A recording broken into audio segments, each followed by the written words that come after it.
Hello viewers, good morning. I am Professor V.V. Subramaniam, Director, School of Computer and Information Sciences, and today we will look into the topic Inter-Process Communication and Synchronization. Course code is MCS 041 Operating Systems for 4th semester of MCA Unit 2.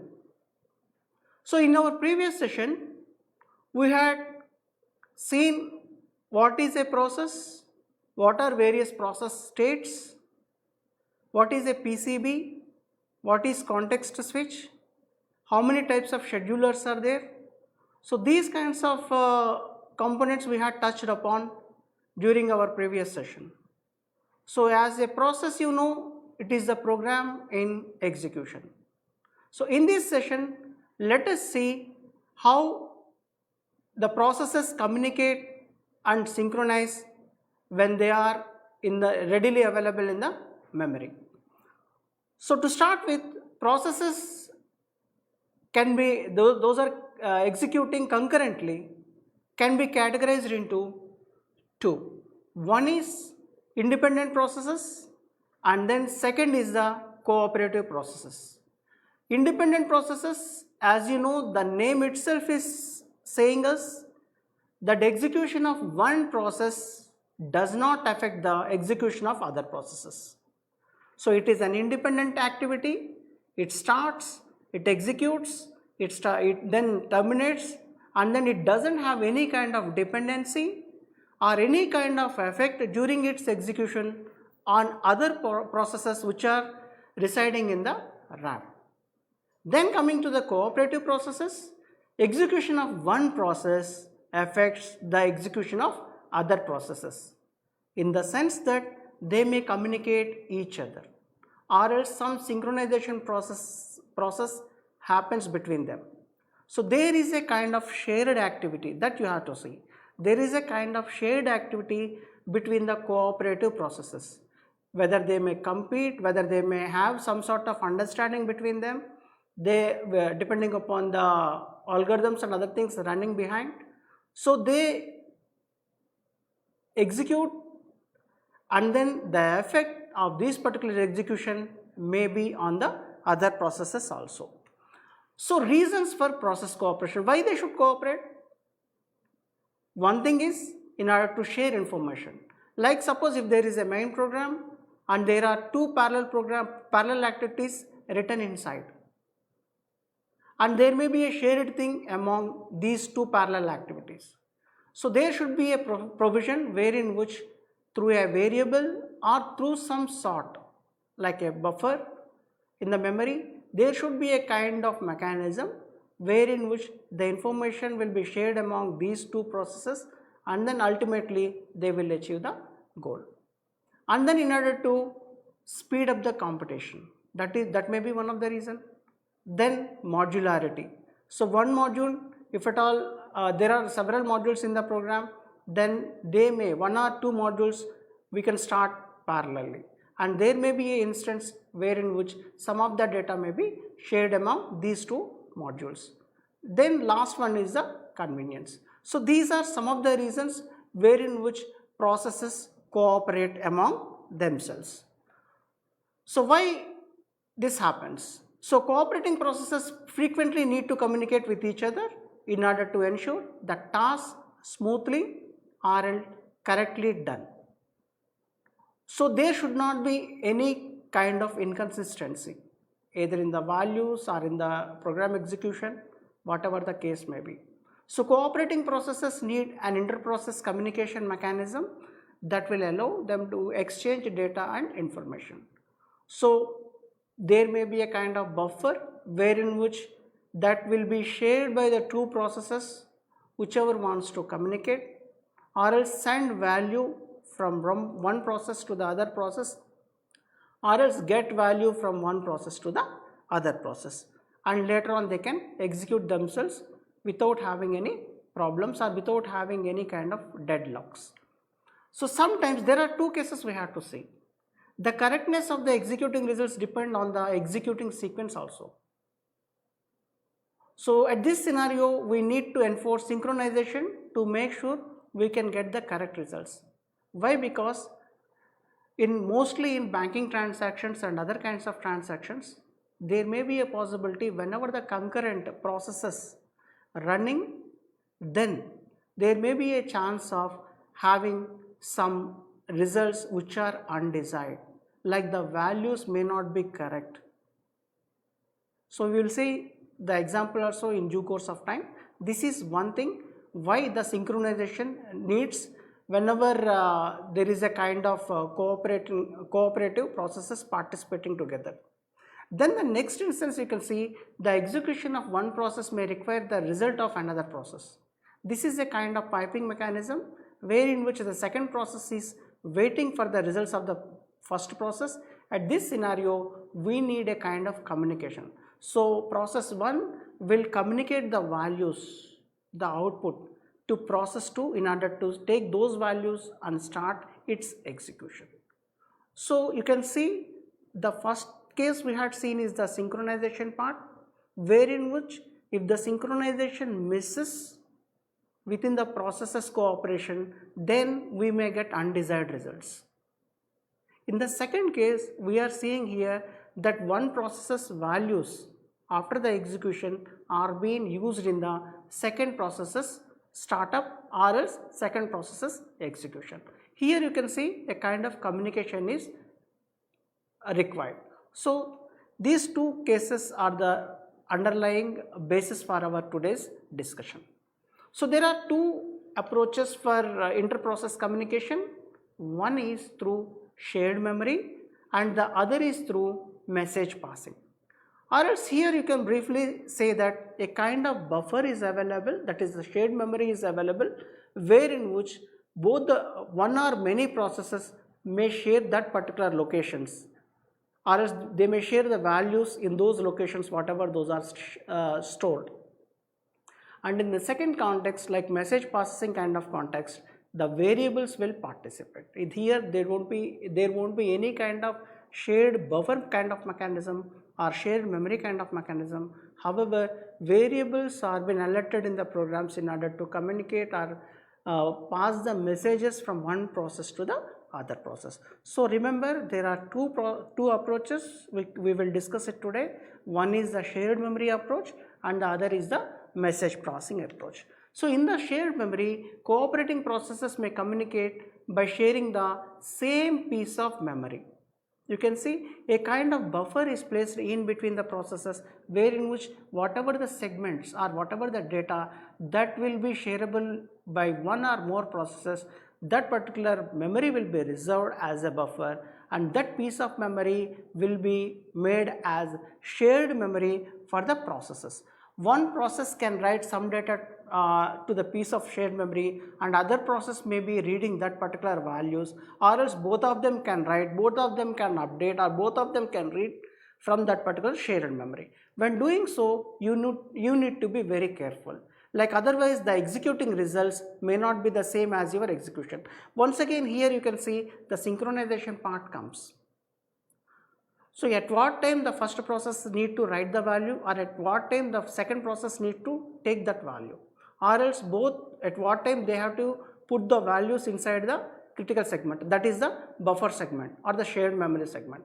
So all these things like affects the kind of results that are appearing to us.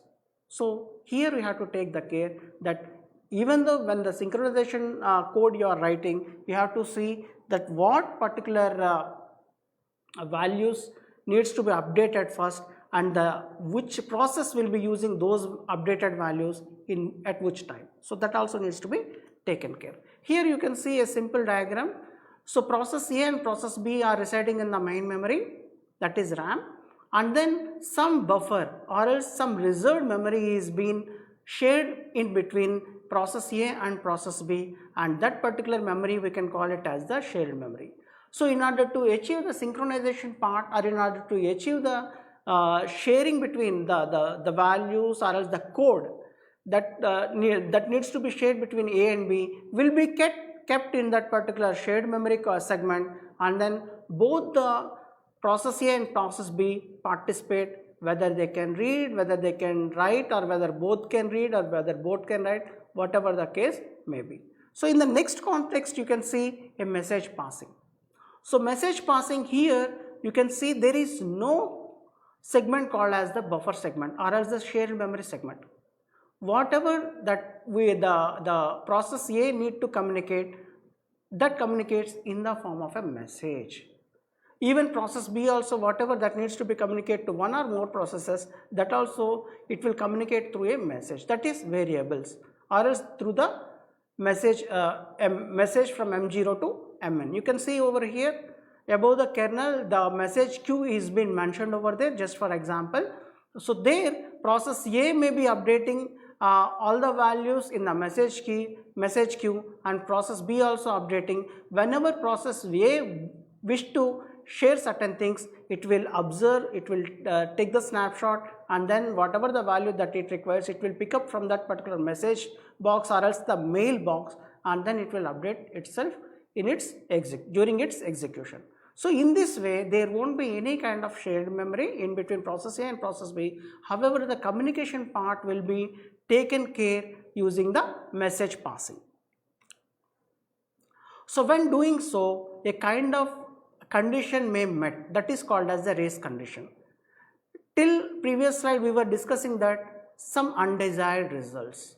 So what are undesired results? When they will occur? When more than one process are executing the same code or accessing the same memory, that is shared memory, or any shared variable, we can call it as the messaging system. In that condition there is a possibility of, because of the execution sequence, the race may occur. So the output may go incorrect. So in order to, first there may be a condition wherein which process 1 should execute, then it should output the value, then after taking back process 2 needs to be executed. But here if at all there is a condition wherein which after execution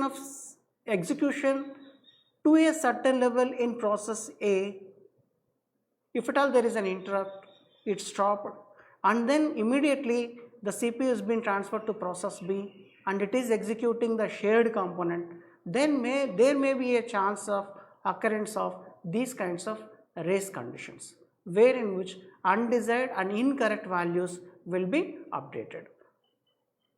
So several processes access and process the manipulations over the same data concurrently, then the outcome depends on the particular sequence of execution of the processes.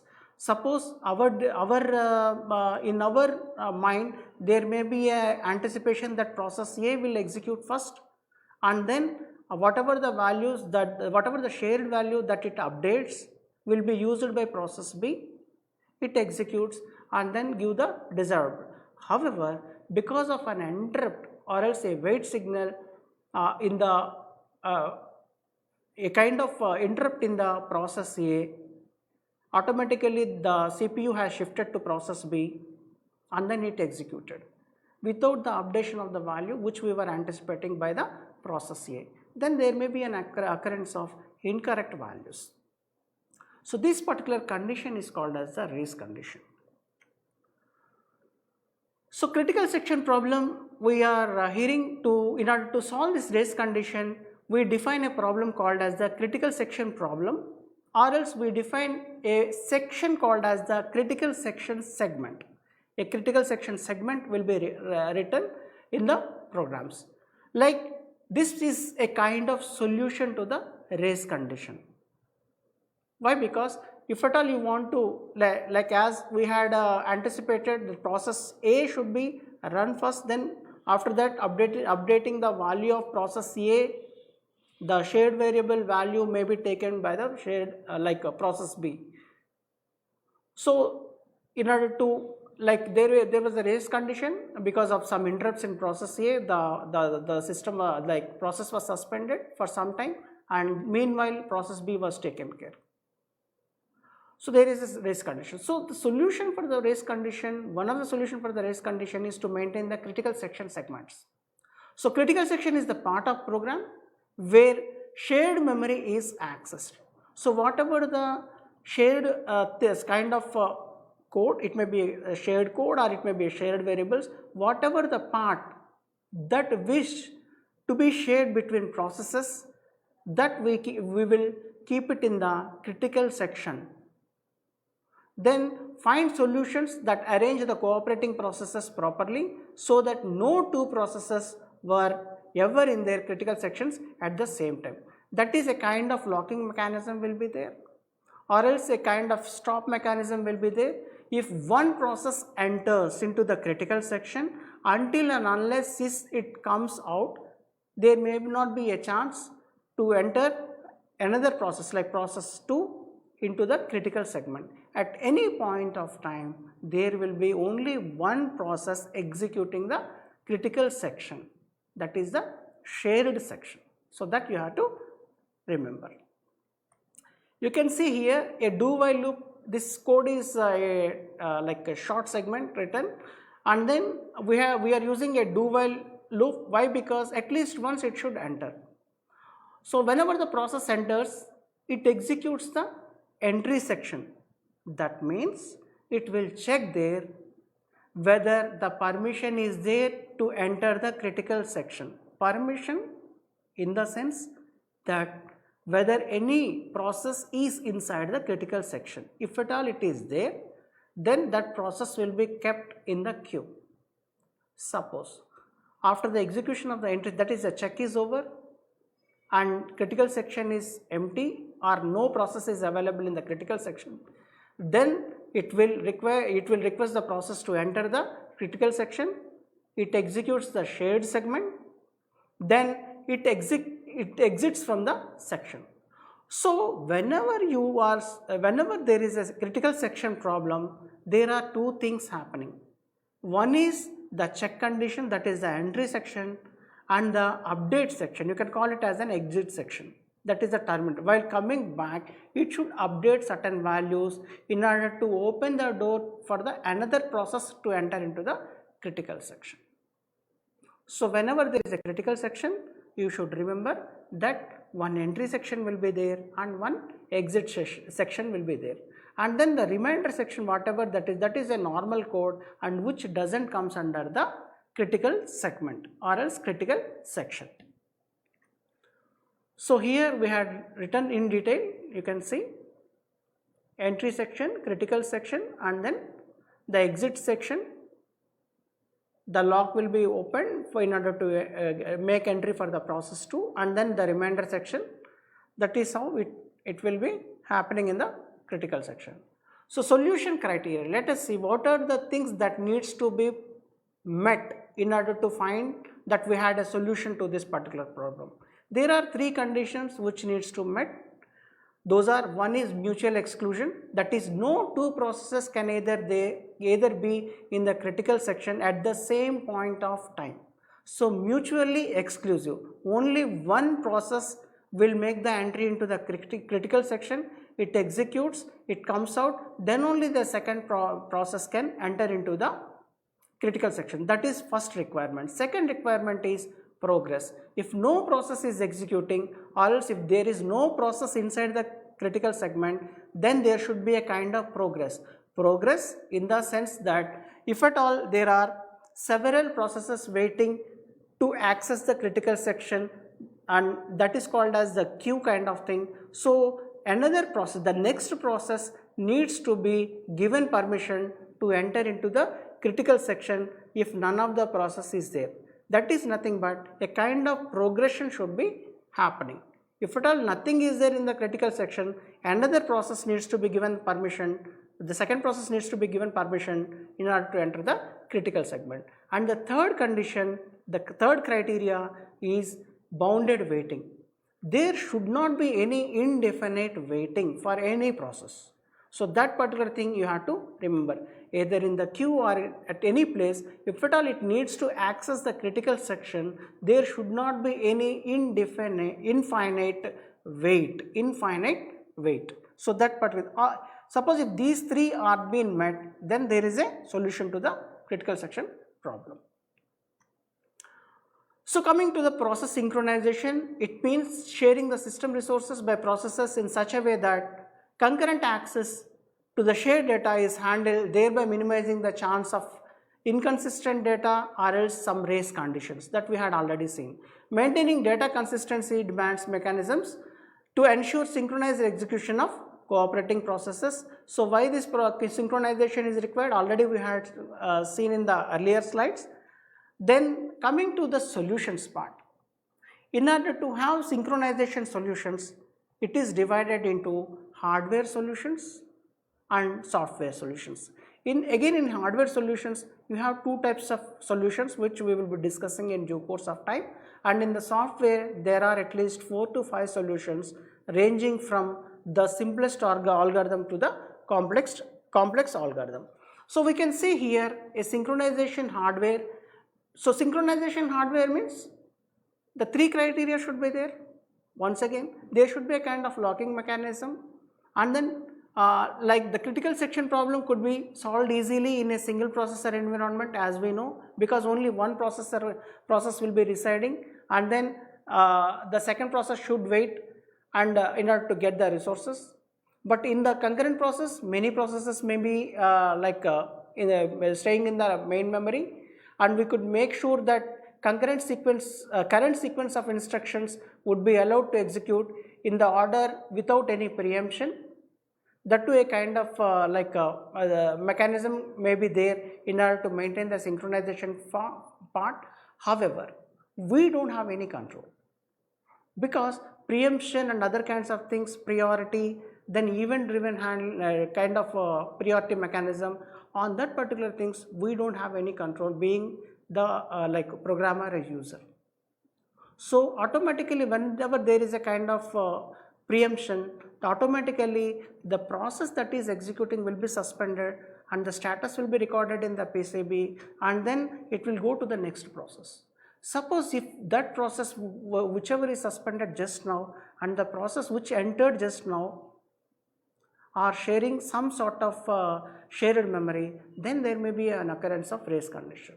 So those kinds of things, in order to stop, we will be following this hardware mechanism at one go at one stage, and else the software kind of mechanisms at other stages.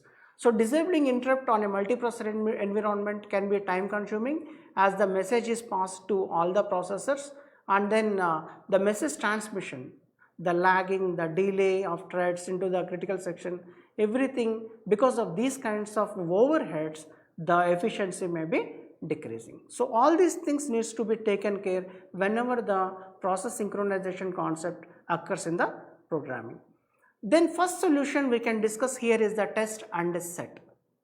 This is a simple hardware solution for the synchronization problem. In this particular solution, we have a shared lock variable.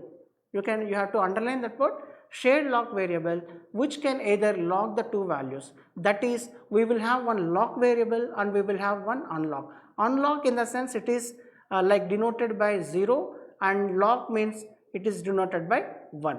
So before entering into the critical section, first of all the process checks for the 0 value, that is unlock, whether the critical section is in the unlock state or not. If at all it is in the unlock state, then the process will enter into the critical section problem, it will execute, and then while coming out it will update the value to lock. So if it is locked, it keeps on waiting. If it is unlocked, it entered, it executed it has been executing the critical section problem and coming out by once again unlocking. So it is a kind of a toggle kind of thing. While entering, it checks for 0, and then while coming out once again after entering it checks for 0, entering into that it sets to 1, and while coming back once again it reset to 0, in order to give permission to the another process to enter into the critical section problem. So this is test. Test means testing the unlock. Once again going inside, it set, that is setting to 1 means locked, and then while coming back after execution of the critical section, once again it reset, once again it unlock, in order to give permission to the next process to enter into the critical section. The In this test and go, mutual exclusion and progress are preserved, but bounded weighting cannot be preserved. See here, all the three criteria whatever we had seen earlier, like mutual exclusion is one criteria, like bounded weighting is the another criteria, and then progress is another third criteria. So among these three criteria, two are met, and there is no control of bounded weighting in this particular hardware mechanism. Let us go to the simple solution over here written in C segments, C coding. Like the first is the int test and set, that is either to set 1 or 0. Initially it is lock is equal to 1, return to initial. Then here we are setting the enter and leave, that is entering like entry section and then the exit section, and meanwhile there is a critical section. So in order to enter, it will see whether it is 0, whether it is unlock or not. It enters, it executes in the critical section, it executes the critical section, then while coming out it once again unlock and go. So this is a simple C code segment we can see. And then coming to the second solution, that is the compare and swap. So this compare and swap is a technique used when designing concurrent algorithms. Basically compare and swap compares an expected value to concentrate. So once again we'll come back. Basically compare and swap compares an expected value to the concrete value of a variable, and if the concrete value of the variable is equals to the expected value, swaps the value of the variable for a new variable. It is a kind of, there it is test and set, and here it is just a compare, and then if it is met, then it will be swap. So there are a few more software solutions. Hardware solutions, we had seen one test and set and then compare and swap. Then there are certain software solutions available. The first software solution is a simple software solution called as Peterson's solution. So in Peterson's solution, it is a classical software based solution to the critical section problem. In this Peterson's solution, we have two variables, one is the flag and the other is the turn. Both of them are boolean, means 0 and 1. So boolean flag, first of all it is initialized to false. Initially no one is interested in entering the critical section, and in the next variable which is a turn, the process whose turn is to enter the critical section. So it will see, here you can see this is a simple code written using do while true, enter the critical section, and then while coming out it will set to the false. So this is how the Peter solution, it is a simple solution. Then Peter solutions, let us see whether all the three conditions are met or not, all the three criteria are met or not. Coming to the mutual exclusion, it is assured as only one process can access the critical section at any point of time. Coming to the progress, it is also assured because whatever that are waiting in the queue, they are progressively coming to the to have the critical section execution. And then coming to the bound weighting, it is preserved as every process gets a fair chance. So here Peterson's solution is meeting all the three criteria of the critical section problem. So what are the disadvantages? It involves busy waiting and it is limited to only two processes. One process is entering into the critical section and other process is waiting outside, and once this is done and is been set the value to false, then the other program will enter, the other process will enter the critical section problem. So there is another algorithm coming to the software solution, that is the Bakary algorithm. This is nothing but distributing the tokens. Like the Bakary algorithm is one of the simplest known solutions to the mutual exclusion problem for the general case of n processes, wherein which every process will get a kind of token. And who will enter? The lowest value token will enter. So Bakary algorithm is a critical section problem of n processes. This algorithm preserves the first come and first serve, that you have to remember, and they all get a kind of sequential numbers. The kind of numbering system is followed, and the holder of the smallest number, like whenever it comes to in the FCFS kind of model, the first will be given the lowest one like 1, and then 2, 3, likewise all the numbers are being distributed, and in the same sequence they enter the critical section. So it is a kind of token distribution kind of thing. However, it is also following the first come first serve priority. Always it will be seeing for the lowest, smallest number on the token. So you can see the algorithm over here. If processes Pi and Pg receive the same number, then there may be a condition where in which whatever the sequence that they had appeared, whether J has appeared first or I had appeared first, then they will be served first. Otherwise, whichever is having the lowest number, so that will be served the next. So you can see this is a kind of simple mechanism.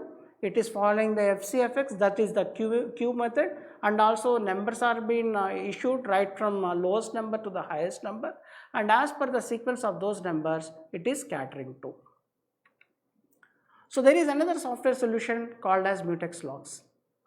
This is mutual exclusion locks. In this approach, in the entry section code, a lock is acquired over the critical resources modified and used inside the critical section, and in the exit session that lock is released. So this is a kind of mutex lock where in which there we were seeing in the test and set also we were seeing a kind of locking mechanism, but that comes under the hardware solution kind of thing. But here in the mutex locks it comes under the software solution. As the resource is locked while a process is executing its critical section, hence no other process can access it.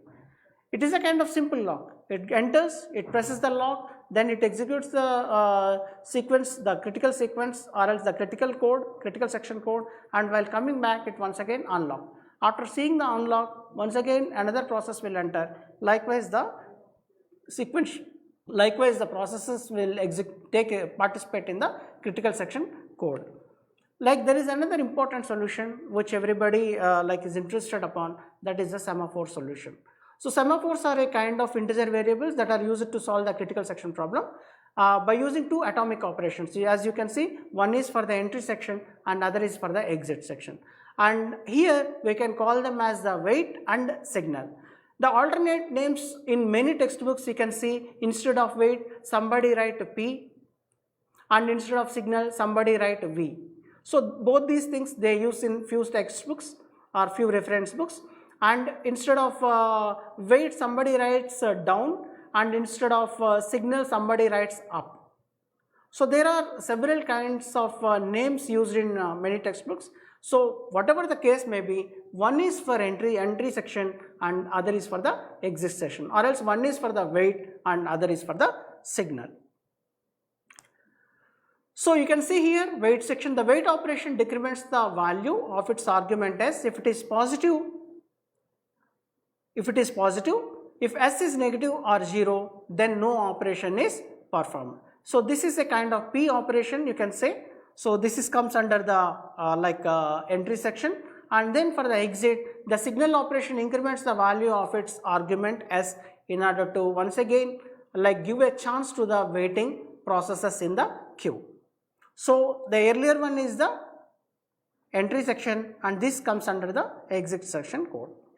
So there are two types of semaphores. One is for the counting semaphores and the other is a kind of binary wherein which 0 and 1 are used. What is the basic difference? In the counting semaphores, these are integer value semaphores and have an unrestricted value domain. Unrestricted value domain means it don't operate on 0 and 1, or else it don't operate on 0 like binary values. However, it will take the count of the available resources. The number of resources those are at its disposal, and it will keep the count as the maximum count to that particular thing. Even though it is in the critical section segment, the value set in this particular critical section comes to the count of the available resources. So that's the reason why it is called as the counting semaphores. If the resources are added, semaphore count automatically incremented. Suppose if the shared resources count is from 2 to it is been increased to 4. Automatically the counting semaphores, the maximum count will automatically proceeds to 4. So if the resources are added, semaphore count automatically incremented, and if the resources are removed, the count is automatically decreased. So it is not operating on a toggle variable, or else it is not operating on a binary variable. However, even though they are inside the critical section, it allows the processes till it reaches the maximum count of that sharing resource. So that particular thing you have to remember. Till this point of time, we were looking that either only one process will be availing the critical section problem, but in the counter semaphores, it will allow till the maximum count is reached and then it will stop.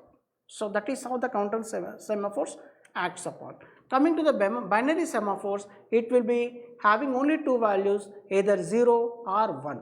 The binary semaphores are like counting semaphores, but their value is only restricted to 0 and 1. The wait operation only works when the semaphore is 1, and then the signal operation succeeds when semaphore is 0. So here you can see the p value, whenever it wish to enter into the critical section, the p value should be equal to 1. Then only it will enter into the critical section.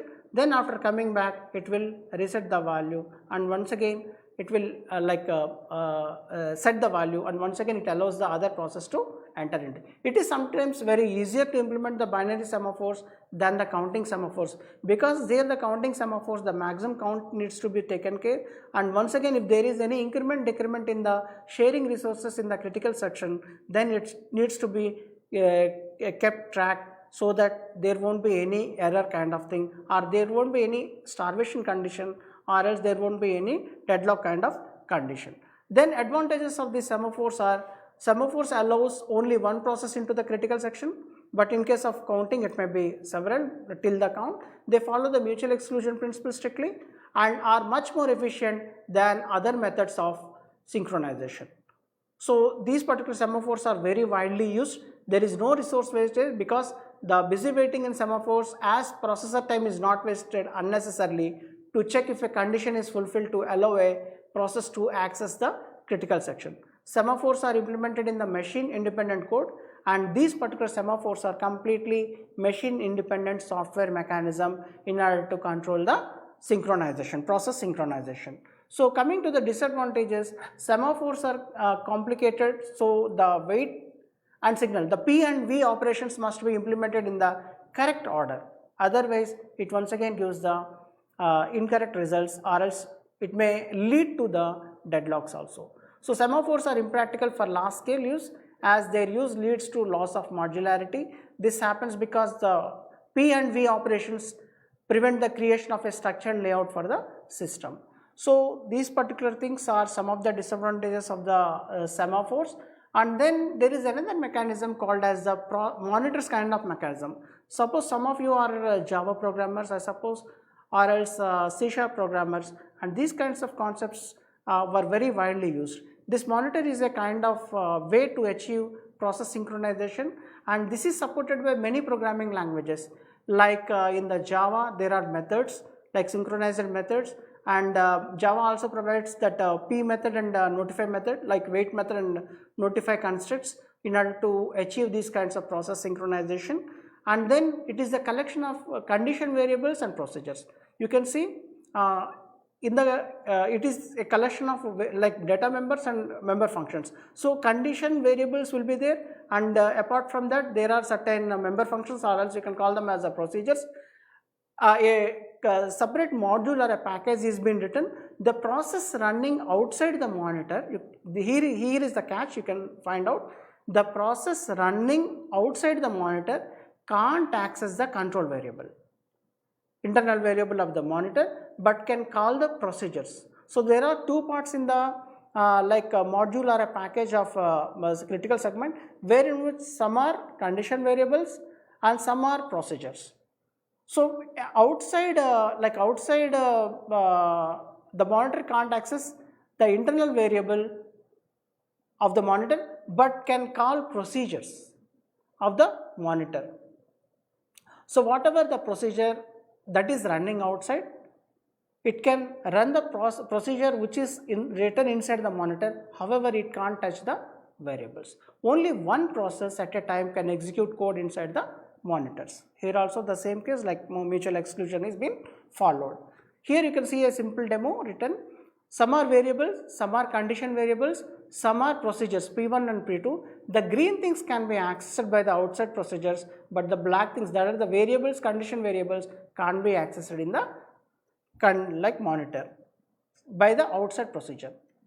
So advantages of the monitors being making parallel programming very much easier and less error prone than using techniques such as semaphores and other kind of mutex locks and other kind of mechanisms. So whenever we discuss the process, inter-process communication and synchronization chapter, we come across the classical problems which needs to have a focus. So semaphore can be used in other synchronization problems besides the mutual exclusion. Some of the classical problems that in every reference book you find are: one is the producer-consumer problem, dining philosopher problem, reader-writer's problem, sleeping barber problem. So these are some of the classical problems of synchronization wherein which you can solve it with various software mechanisms. So in the bounded buffer problem, you can see it is also called as the producer-consumer problem, wherein which a finite buffer pool is used to exchange messages between producer and then the consumer processes. So even you have a kind of unbounded buffer problem also. So there the buffer have no bounds, but here we are focusing on bounded buffer problem because the buffer pool has a maximum size. Here the limit is there, and this problem is often called as a bounded buffer problem, and the solution to this problem is creating two semaphores, one for the full and another for the empty, to keep track of the current number of full and empty buffers respectively. So you can see it figuratively. Here one is producer is producing and putting inside, and consumer is consuming, and for these particular things we can have two variables in place. One is for full, and then the counting semaphores, one is meant for full and the other is meant for the empty. So the next problem is dining philosopher's problem. So this particular dining philosopher's problem involves the allocation of limited resources to a group of processes in a deadlock free and starvation free manner. Why? Because the philosophers are sitting on a round table, like five philosophers are sitting on a round table, and the rice bowl is kept in between, and then either of the side, like in between each and every philosopher, a fork is being placed.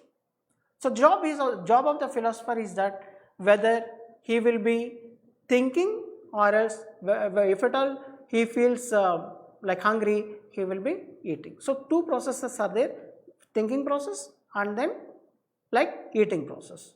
So whenever he wish to eat, once again he collects the two forks from left and then from the right, and then he proceeds on to eat, and once again he stops eating, he will place them once again in the same place.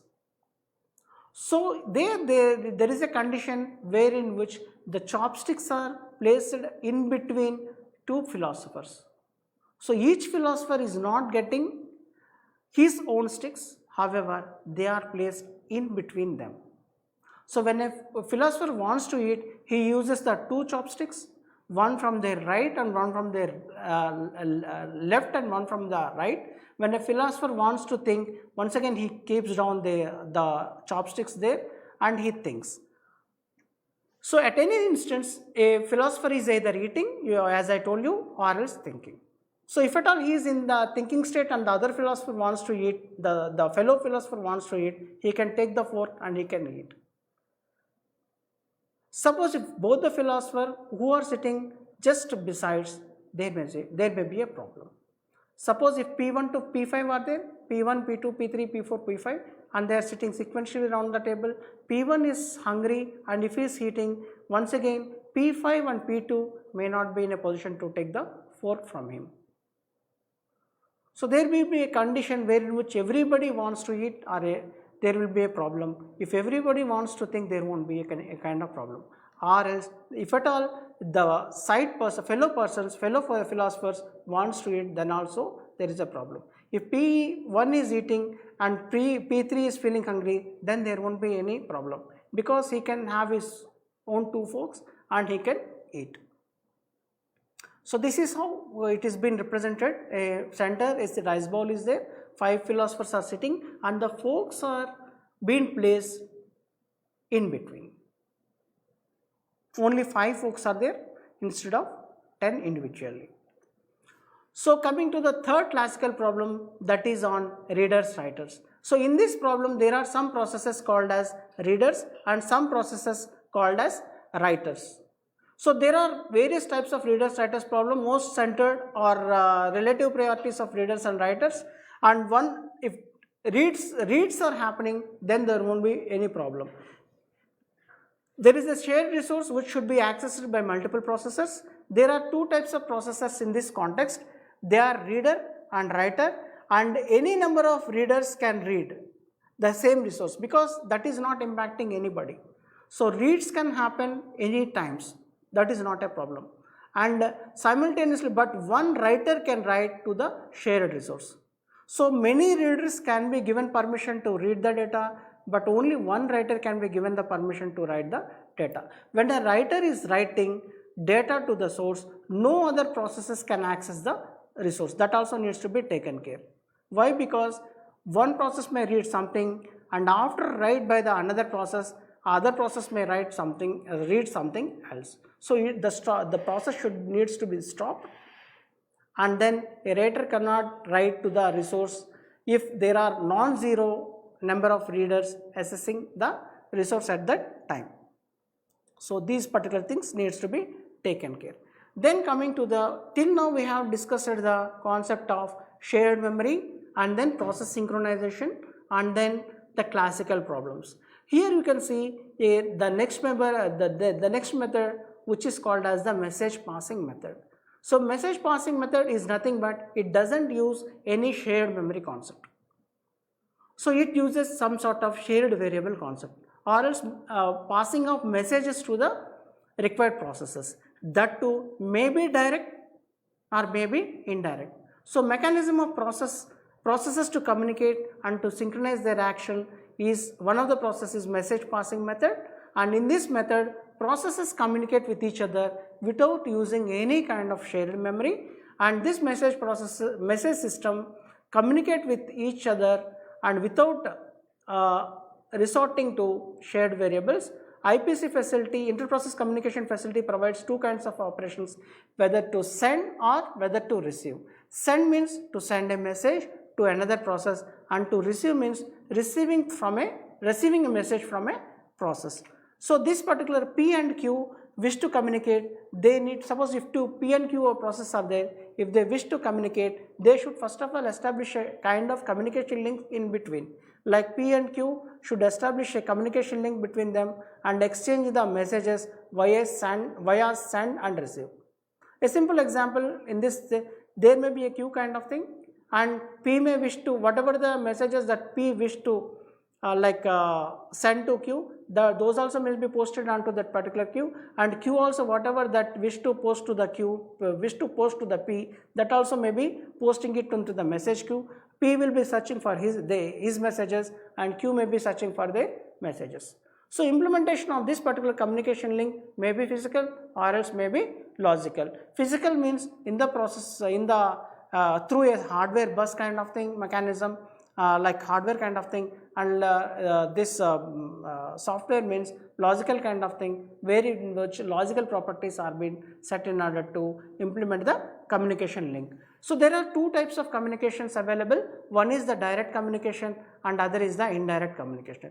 In the direct communication, processes must name each other explicitly, that I am P and the other is Q. So then they have to explicitly say that this message is intended to P or this message is intended to Q. So suppose if Q intends to send some message to P, then what it should write? It should write SEND send. Then there should be a kind of process explicitly mentioned over here, like P, comma, the message it wants to pass. Suppose if Q wants to share, send a message, and then P has to say q send q comma message. Likewise, explicitly the process name must be included in the send and receiving kind of thing. So properties for a communication link: links are established automatically. A link is associated with exactly one pair of communication process between P and Q, and each pair there exists only one link. Either it may be a directional link or else it may be a bidirectional link. So suppose if simultaneously at any point of time only one direction will act. However, they can send the message or else they can receive the message. Coming to the indirect communication part, messages are not directed, however, they will be kept in the mailboxes.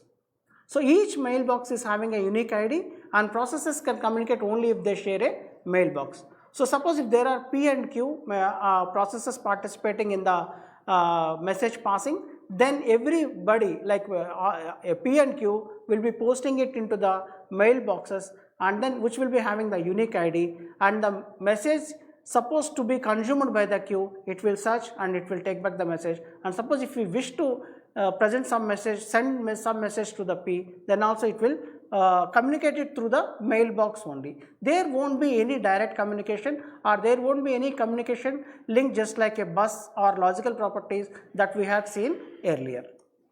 So properties of communication link: here the link established only if processors share a common mailbox. You can see here there is not a compulsory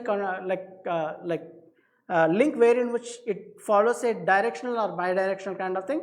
A link may be associated with many processes because the mailbox, there may be many processes and then there may be many messages which they intend to send it to many processes. Everything they will be placing it in the mailbox or else in the queue, and then the other process goes search. If at all it is to be consumed by them, they will take back. Other if at all it wants to like place it, it wants to send to some other process, it also places in the same mailbox. So link may be directional or else it may be unidirectional, because send is also possible and receive also should be possible. So the operations on this particular mailbox are: create a new mailbox, send receive, and then destroy the mailbox if at all it is not been used by any of the processes. So primitives, you can see here there are two kinds of operations we can see. One is send, and that too you have to write explicitly the process name, to whom you have to send, to which process it needs to be sending, or else from which process it has to receive. So these two things are the primitive operations that can be done on the mailbox in the indirect communication. So before concluding this particular session, let us recap. In this session we had seen the purpose of inter-process communication and synchronization, and then in the inter-process communication synchronization, like inter-process communication synchronization, we had touched upon two types of things. One is the shared memory kinds of thing, and the other is the message passing kind of thing. And in the shared memory also we had touched upon the race condition, when it occurs, and once again how it is solved. And then for the critical section problem, we had seen the three criteria: the mutual exclusion, the progress, and the indefinite wait kind of thing. So then coming to the solutions part, we had seen two hardware solutions, that is test and set, and then compare and swap. Those two are the hardware solutions we had seen, and then several software solutions ranging from beta solutions till the monitors. We had touched upon 4 to 5 solutions, and then we had seen the problem statements of the classical problems, and then at last we had seen the message communication, message passing part, wherein which indirect and direct methods are possible. With this hope you understood the inter-process communication and synchronization. If at all you want more of clarification and more kind of examples and programming segments, you can once again visit the unit 2, study unit 2 in MCS 041 block 1, and the title is processes. In the next session we will continue the memory management of the operating system. With this I wish to conclude the session. Thank you.